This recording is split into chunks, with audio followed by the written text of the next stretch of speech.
Encuentro TV1 se engalana hoy con la presencia del doctor Marino Proti Quesada, catedrático e investigador del Observatorio Vulcanológico y Sismológico OBSICORI de la Universidad Nacional.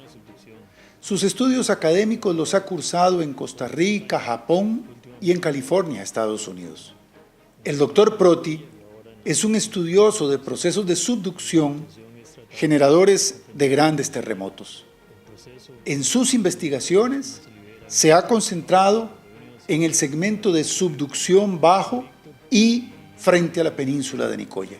Gracias a su labor investigativa, logró que este segmento de subducción fuera escogido como uno de los 2 laboratorios mundiales para estudios de sismogeneración y contribuyó a establecer, desde 1995, una densa red de monitoreo geodinámico con miras a registrar las deformaciones presísmicas, cosísmicas y postsísmicas asociadas al terremoto de Nicoya del 5 de septiembre del 2012.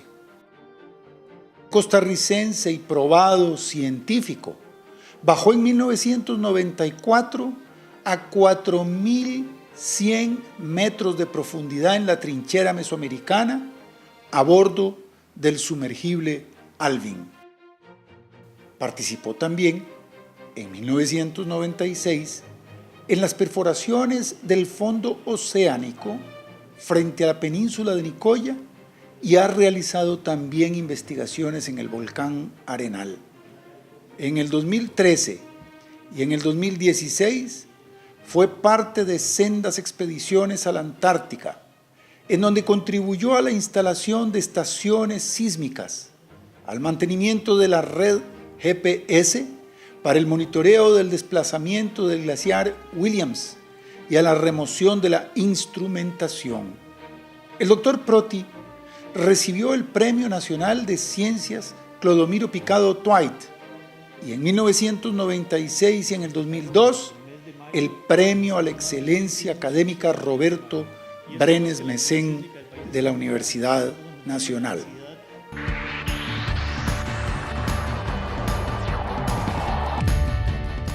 Produce una gran complacencia, como acaban ustedes de escuchar, estar hoy con Marino Proti. Marino Proti es un vulcanólogo costarricense que trabaja en OBSICORI, pero OBSICORI aparece en los periódicos nacionales como si estuviera desprendido de la UNA. A mí me interesa que hoy quede claro que OBSICORI, Marino Proti y tantos investigadores e investigadoras buenas que tiene esa unidad de investigación de la Universidad Nacional es de esta universidad, de la Universidad Nacional. Marino Proti tiene una larga historia. Estuvo alguna vez en el seminario estudiando para ser sacerdote. Tal vez a él no le guste que yo lo diga, pero me interesa que los costarricenses que nos están escuchando sepan de dónde venimos. Estuviste estudiando en un seminario. Sí, cuando salí de 5º año de colegio, cuando terminé la secundaria, entré al seminario mayor y no duré ni un año. ¿Y qué pasó? Pues yo te veo muy creyente, muy... En ese tiempo eran otras circunstancias, era el apogeo de la teología de la liberación, un movimiento muy fuerte de poner los sacerdotes como funcionarios del pueblo para ayudar en procesos de liberación de los pueblos y hubo un periodo de mucho cambio. En el 78 murió Pablo VI, entró Juan Pablo I, murió Juan Pablo I y entró Juan Pablo II y se pasó de un estímulo a la teología de la liberación a una persecución de la teología de la liberación. Entonces eso impactó el seminario, hubo un movimiento estudiantil muy fuerte con huelgas y se sitió el seminario y acabó la vocación. Pero Marino Proti, su trayectoria también tiene que ver con un hombre joven, un investigador joven que se ha aventurado a decirle a Costa Rica cosas que a veces Costa Rica no ha querido oír. Marino, aquí hay gente que se asustó enormemente cuando usted predijo el terremoto de Nicoya. Parece que a veces los costarricenses no quisiéramos escuchar cosas que pueden ocurrir y y reaccionamos de maneras muy extrañas. ¿Qué pasó en esa oportunidad? ¿Cómo fue? Contanos. Ya no fue una predicción. Nosotros anticipamos que había una región del país que tenía potencial para generar un sismo importante. Instrumentamos la zona y vimos todo el proceso de acumulación de energía y lo compartimos con la gente. La Universidad Nacional tiene esta línea en donde la información que genera no es confidencial, sino que se trata de poner inmediatamente al servicio de la población, y eso fue lo que hicimos nosotros. Nosotros dimos a conocer que existía un potencial para un terremoto importante en la región de Guanacaste. Llegamos a saber en dónde exactamente iba a ocurrir y qué tamaño iba a tener, pero no podíamos decir el tiempo, y por eso no fue una predicción. No podíamos hacer una predicción, pero sí hicimos una anticipación. Y la reacción de la gente, si uno va del pueblo, por ejemplo, en Guanacaste, fue muy buena. La gente se asustaba, por supuesto, pero trataba de alguna forma de organizarse. Nos pidieron conferencias, dimos charlas en muchas comunidades, las instituciones públicas se prepararon de alguna forma. Y yo creo que sí hubo algunas instituciones, sobre todo la parte turística, fue la que tuvo algún problema con el que se diera a conocer esta información. Y algunos miembros de la municipalidad, recuerdo. Extraño fue la municipalidad de Nicoya, el consejo municipal, porque aún después de haber ocurrido el terremoto hicieron una censura al trabajo que veníamos haciendo. Llegaron al punto de pedirle a la universidad que nos excluyeran a Víctor González y a mí de todo el trabajo que veníamos haciendo en Nicoya. Y la universidad, por supuesto, dijo que no. O sea, inclusive se solicitó una cita, el consejo universitario, la rectoría, el gabinete, la Federación de Estudiantes se presentaron en Nicoya a defender el trabajo que nosotros veníamos haciendo, y nosotros lo agradecemos. Tuvimos un apoyo muy fuerte institucional, y fue un problema nada más yo pienso que de carácter político. Venía una campaña, el alcalde se quería reelegir, había ciertos grupos de turismo que ellos mismos no estaban haciendo bien las cosas, y encontraron muy bien echarle la culpa al terremoto de Nicoya. Ya explicaste parcialmente, pero hay gente que cree que estas cosas son como adivinanzas, como intuiciones, como que uno se para ahí en la península y vuelve a ver en el horizonte y puede decir que va a venir un terremoto. A mí me gustaría que las personas, los costarricenses que nos están escuchando, por lo menos se acerquen un poquito a cómo es que se trabaja, cuáles son los instrumentos y qué es lo que se puede decir. ¿Por qué se puede saber cuál puede ser la intensidad del fenómeno telúrico que se puede producir? En fin. Sí, bueno, los terremotos grandes responden al desplazamiento de placas tectónicas, y uno puede ver, ahora existe la instrumentación para ver esas placas moverse. Se puede medir la velocidad y la dirección con que se mueven. Esos son los sistemas de posicionamiento global. El GPS nos permite ver en qué dirección y a qué velocidad se mueven las placas, y uno puede saber con estos instrumentos dónde se está acumulando la energía. Y eso lo pudimos hacer en Nicoya, pudimos localizar exactamente la región en donde se estaba acumulando la energía, al punto que 3 meses antes del terremoto de Nicoya, el 2012, ya teníamos publicado un artículo en donde decíamos cuál era. 3 meses antes salió publicado el artículo en donde decíamos cuáles eran las porciones de la península de Nicoya que tenían capacidad para tener este terremoto y de qué magnitud iba a ser el terremoto. Entonces es una cuestión completamente instrumental, no es una bola de cristal, es algo que se hace en muchas partes del mundo. Nosotros tenemos la ventaja en Costa Rica, es que las placas se desplazan muy rápido. Entonces el proceso se repite relativamente con mucha frecuencia, pocas décadas. Hay lugares en el mundo donde hay que esperar 100, 200 años para que repita un sismo. En Costa Rica repiten con tanta frecuencia que podemos hacerlo, y ahora estamos haciendo exactamente lo mismo, lo estamos haciendo en la península de Osa. Ahí ocurrirá un terremoto importante en el futuro cercano, y estamos instrumentando la región para ver cuál es el parche más fuerte y dónde exactamente ocurrirá el terremoto y de qué magnitud será. Hablaste de acumulación de energía. Yo creo que eso es interesante para los costarricenses. ¿Qué es exactamente la acumulación de energía? Sí, lo que se acumula es un deslizamiento. Por ejemplo, en estas zonas de subducción en donde una placa se mete por debajo de la otra, la placa que se está introduciendo, que se está subduciendo, tiene un movimiento continuo, eso no varía. Entonces ella tiene una velocidad constante. Si la falla se acopla, se pega, la placa que se subduce se lleva esa placa consigo hasta un punto en donde los materiales no soportan más y desliza. Entonces uno puede cuantificar cuánto deslizamiento está quedando ahí remanente en la falla que necesariamente tiene que deslizar, y basado en esa cantidad de deslizamiento y en el tamaño de la falla uno puede estimar la magnitud que será el terremoto.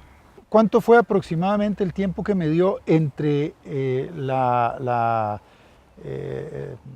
hallazgo de ustedes y el terremoto propiamente dicho? La región esta venía teniendo terremotos más o menos cada 50 años. Había tenido en 1856, en 1900, en 1950.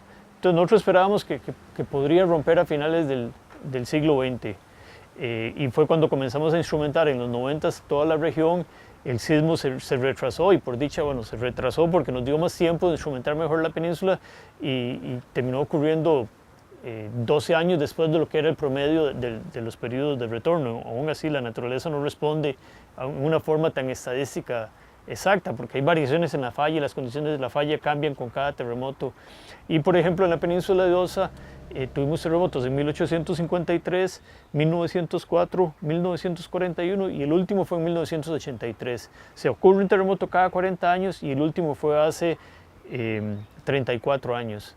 Entonces, en los siguientes 5, 10, 15 años necesariamente tiene que ocurrir un terremoto en esta región, de la zona sur del país, y ahí es donde estamos instrumentando ahora. Ahora, hay distintos tipos de terremotos y distintos tipos de fallas. Entiendo que hay algunos sismos que pueden ser derivados que pueden ser de origen volcánico. Otros tienen que ver con fallas de placas tectónicas y otros son de fallas locales. No estoy pretendiendo con esto hacer una clasificación porque no tengo preparación para eso como la... No, pero es un excelente resumen. O sea, los sismos en general son eso, fallas locales, fallas muy intraplaca, que es sismos que ocurren dentro de las placas. Hay sismos que ocurren en el contacto entre las placas, que son los interplaca, y después la actividad volcánica también produce sismicidad. Y hay otros que son los que producimos nosotros, locales, por ejemplo. Explosiones nucleares, por ejemplo, explosiones en un tajo, son sismos inducidos por el ser humano. Por el ser humano. Bueno, locales como el de Cinchona. Cinchona, Cartago en 1910. Cartago en 1910 fue una falla local. Y son sismos de magnitud moderada, no tienden a ser de gran magnitud, pero ocurren muy cerca de los centros poblados y producen mucha destrucción, y por eso son quizás los sismos más importantes que lamentablemente ocurren. Bueno, la ventaja es que ocurren muy separados en el tiempo, pero es una desventaja porque no nos permite tener un análisis estadístico o la velocidad con que se acumula la energía en estas fallas es tan lenta que es más difícil monitorearlo, por ejemplo, con GPS. Es decir, dificulta el trabajo de los científicos. ¿Y los volcánicos? Los volcánicos no tienden a ser muy grandes en magnitud. Los más grandes están, si acaso, en el orden de 5 grados o 5.5, pero son muy importantes porque dan mucha información sobre cómo va intruyendo el magma por debajo del volcán, y es uno de los premonitores más importantes para evaluar lo que pueda pasar a futuro en un volcán. Vamos a ir a un corte, Marino. Estamos en el primer segmento de este programa tan interesante, conversando con Marino Proti. Marino Proti es una autoridad nacional del OBSICORI, del Observatorio Vulcanológico y Sismológico de la Universidad Nacional. Hemos estado conversando con él sobre terremotos y el hallazgo que ellos hicieron, él y otros colegas hicieron, sobre el terremoto que se iba a producir en Nicoya en el 2012. En la segunda parte vamos a hablar de algo muy particular que tal vez muchos de ustedes no saben, y fue el viaje, la contratación que hicieron a Marino Proti para ir a la Antártica, donde él iba a colocar o colocó un sistema de monitoreo parecido al que funciona en Costa Rica, en Nicoya y en Osa. Vamos a ir a un corte, quédese con nosotros y usted podrá escuchar la experiencia de Marino Proti en la Antártica.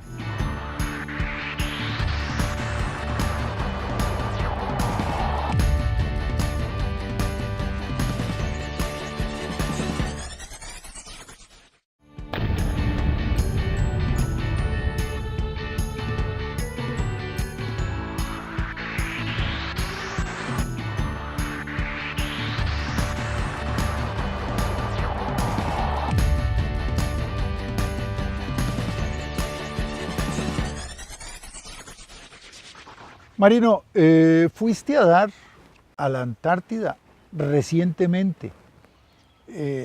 Yo creo que los costarricenses deben saber tu experiencia, deben conocer tu experiencia. Es sumamente raro que un costarricense vaya a esa región.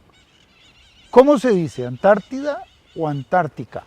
Bueno, los dos términos son válidos. En Sudamérica se habla más de Antártida, sin embargo el término Antártica es quizás el correcto etimológicamente porque surgió a partir de lo opuesto al Ártico. El Ártico se había descubierto primero.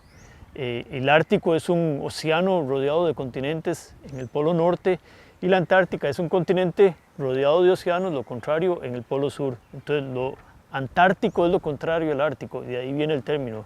Además de que es Antártica, tiene el tica de que nos gustan nosotros los ticos. Todos los ticos nos gustan las ticas. ¿Cómo es que fuiste a parar ahí? Bueno, sos un científico, sos un profesional, yo me enorgullezco en decirlo porque sos parte del elenco de profesores de la Universidad Nacional y un hombre de, vamos a decirlo así, de altos quilates, de altos vuelos en el campo de la ciencia, de la vulcanología y la sismología. Voy a contar una anécdota muy rápido. Hace poco me encontré con Marino Proti y le digo yo, cuando empezaba la actividad del volcán Turrialba, y le digo, Marino, qué torta con el volcán Turrialba, ¿verdad? Porque uno espera como que un volcanólogo le diga, no, estate tranquilo. Y Marino Proti me contestó, ¿y de ahí? Pero si para eso son los volcanes. ¿Cómo fuiste a dar a la Antártica? Sí, y fue precisamente a raíz del trabajo que veníamos haciendo en Nicoya. En Nicoya instalamos una red de instrumentación de sismógrafos digitales de alta tecnología y fue un proyecto que desarrollamos con la Universidad de California en Santa Cruz. La directora del proyecto, que había sido también mi tutora de tesis cuando hice mis estudios doctorados en California, ella había presentado una propuesta a la Fundación Nacional de... La doctora Susan Schwartz. La doctora Susan Schwartz. Ella había presentado una propuesta a la Fundación Nacional de Ciencias de Estados Unidos para poner una red de sismógrafos en la Antártica, en el glaciar Williams. Y la instrumentación era exactamente la misma que había en Nicoya, es el mismo tipo de instrumentos. Entonces ella me pidió que si yo podía ayudarle con este proyecto de instalación de la red. Y así fue como participé la primera vez. Fui en el 2013 e instalamos esta red de instrumentos a lo largo del glaciar de Williams, que es una masa muy grande de hielo, son 800 metros de espesor de hielo que se deslizan sobre el continente antártico y termina flotando sobre el mar de Ross.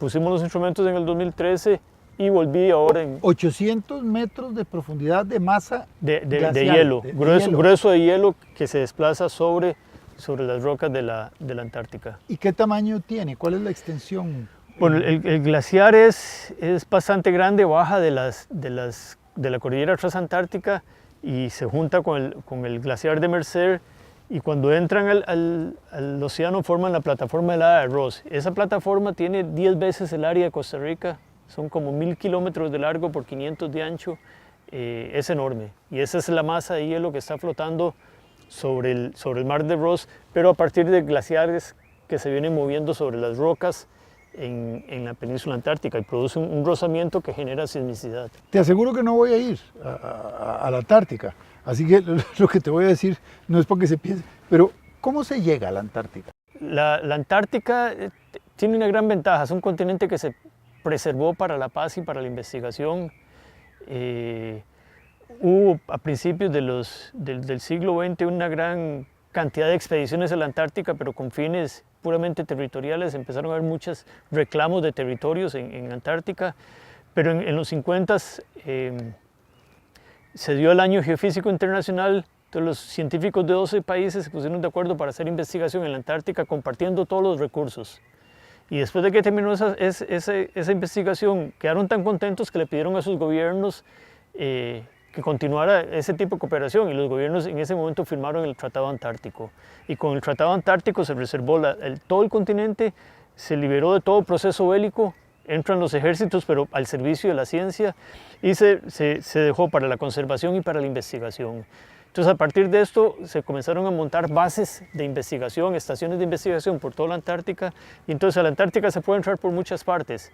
Si uno va a trabajar en la península antártica, entra... Sí, si entra a la península antártica y entra desde Sudamérica, principalmente lo hace en barco desde Punta Arenas en Chile o desde Ushuaia en Argentina.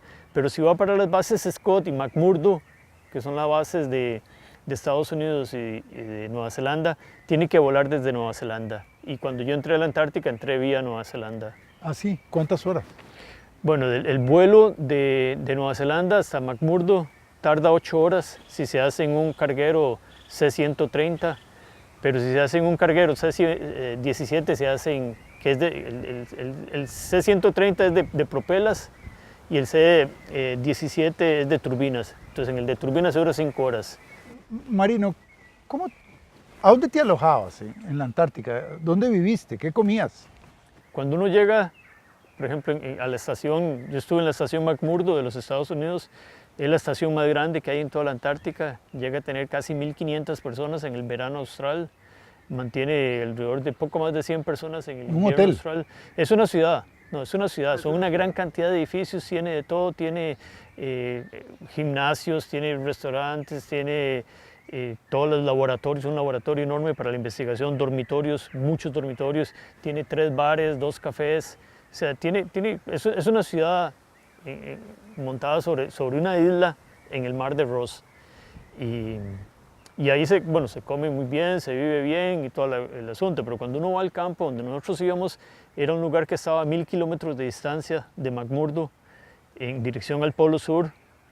Acampamos a 500 kilómetros del Polo Sur y ahí uno simplemente acampa en tiendas de campaña y uno se hace su comida y derrite el hielo para tener agua, pero no tiene frío, o sea, no se llega a sentir frío. Eso es lo que te iba a se crea la idea de que se va a sufrir por el frío. No, a uno se le dan todas las condiciones, se le dan toda la ropa, el equipo que se le da, todo es para que uno no sienta frío y realmente no lo llega a sentir. En el verano austral, recordemos que en la Antártica, en el verano austral, se tienen 24 horas de sol, uno no tiene noche nunca, el sol da vueltas sobre uno las 24 horas. Entonces, por ejemplo, las tiendas de campaña son invernaderos.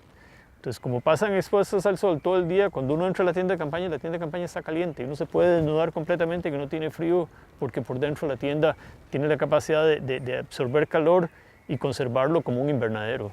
¿Cuál es la temperatura? Varía mucho, o sea, depende si uno llega a tomar tormentas y todo, pero aún así yo nunca estuve a temperaturas extremas muy por debajo, por ejemplo, de 20 grados. Y en el invierno en Estados Unidos la temperatura llega a estar más frío que eso.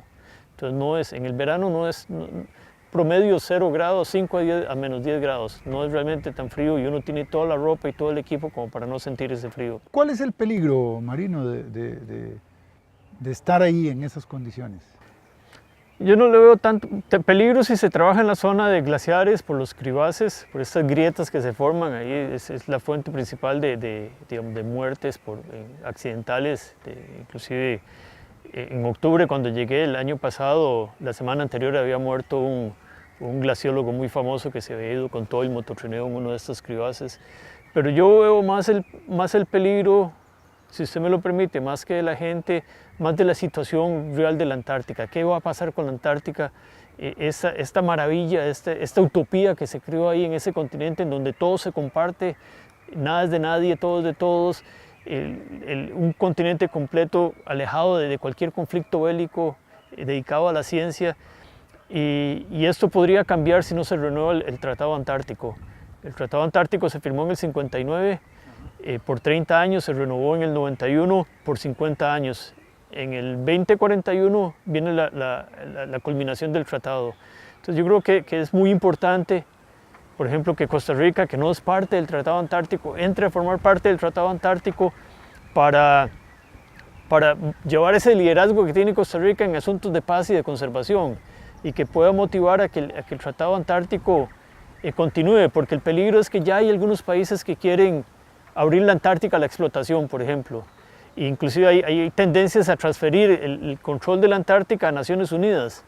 En lugar de que lo transfiera un grupo de 53 países en estos momentos que están comprometidos por la paz y la ciencia y la conservación, entregárselo a 180 países en donde quizá la gran mayoría no les interesa ni la paz, ni la conservación, ni la ciencia. Está pendiente una conversación suya y mía con el presidente de la República, con Luis Guillermo Solís, para hablarle de la importancia de que Costa Rica se firme este tratado. Lo haremos. Pero yo no quiero que se nos vaya el programa y nos queda muy poco, 1 minuto escasamente, sin que usted explique, aunque sea someramente, ¿Qué pasó ahí?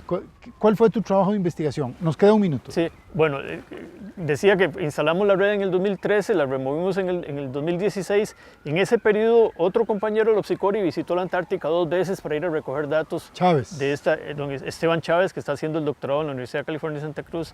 Pero la importancia ahí es que ese glaciar de Williams se arrastra sobre las rocas a una velocidad de 400 metros por año. O sea, muchísimo más rápido que cualquier movimiento de placas. Y se está arrastrando sobre las rocas, termina flotando sobre el mar de Ross. Entonces, 2 veces al día sube la marea, se levanta toda la plataforma, se desacopla el contacto y produce un sismo. Y ese sismo el desplazamiento en la zona de la falla es de 60 centímetros, que es exactamente lo que se movió Nicoya en el 2012, después de 60 años. O sea, en Nicoya esperamos 60 años para ver 60 centímetros de desplazamiento. En la Antártica lo vemos 2 veces al día. Entonces, con una red como esta, uno puede recoger una gran cantidad de información. No es el mismo tipo de contacto roca contra roca, sino hielo contra roca, pero el proceso físico es el mismo. Entonces, se puede aprender mucho de esto. Entonces, ya recogimos toda la instrumentación, recogimos los datos y estamos yo espero poder sacar un rato para trabajar sobre los datos y poder hacer más investigación sobre los datos, pero los datos están ahí y es valiosísimo. Marino, qué pena, y qué pena sobre todo por ustedes que nos están escuchando, se nos fue el tiempo calamitosamente y dejamos en el tintero mucha cosa. Prometo volver con Marino Proti en otra oportunidad para profundizar un poquito, tal vez incluso cuando hayas tenido otra experiencia más en la Antártica, para hablar de los estudios que ha estado haciendo este costarricense ejemplar, Marino Proti, orgullo como profesor académico, investigador de la Universidad Nacional. Muchas gracias por haber estado con nosotros en este programa. Gracias, Marino. Muchas gracias por la invitación, don Alberto. Gracias. Marino Proti ha sido director del Instituto de Investigación, Observatorio Vulcanológico y Sismológico de Costa Rica, OPSICORI, de la Universidad Nacional. En diversas ocasiones, entre 1986 y el 2002. Ha sido 2 veces director, organizador e instructor del curso regional sobre monitoreo volcánico en países americanos, entre el Ecuador y el Trópico de Cáncer, junto con la UNESCO. Es miembro de la Academia Nacional de Ciencias y fue presidente de la Comisión Latinoamericana y del Caribe de Sismología de la Asociación Internacional de Sismología y Física del Interior de la Tierra. Este académico nos confiesa que le encanta el tema de la diplomacia científica. Por ello, se ha egresado de la Maestría en Relaciones Internacionales y Diplomacia de la Universidad Nacional, con énfasis en proyectos de cooperación científica internacional, donde viene impulsando que Costa Rica se adhiera al Tratado Antártico y lleve ahí su mensaje de paz, conservación e investigación científica. El doctor Proti nos hace ver que le interesa mucho la paz en el mundo y el uso de la ciencia y la tecnología como mecanismos de ayuda internacional para el desarrollo.